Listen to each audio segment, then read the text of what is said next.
Ayan, so good morning.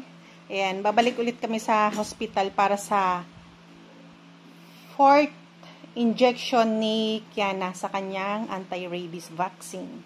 Ayan, malapit na siyang matapos. Isa na lang sa last sa 27. So, ayan. Update.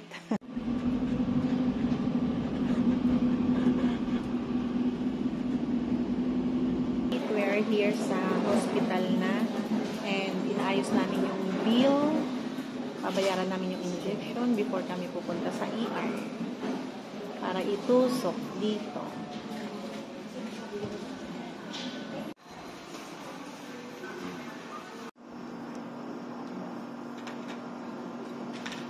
Ano ko ma-brave ka?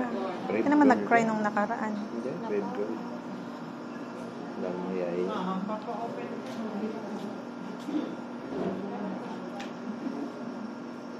Ayan. Tapos na. Thank you. Sakit? Done na. Sakit yung sa loob. Masakit daw yung sa loob. Napansin ko dun sa nurse. Hindi niya pinunasan ng alcohol before niya tinusok yung yung braso ng anak ko. Magko-comment na sana ako pero tapos na eh. Ayan, so waiting lang kami kay Daddy. Kinuha niya yung sasakyan.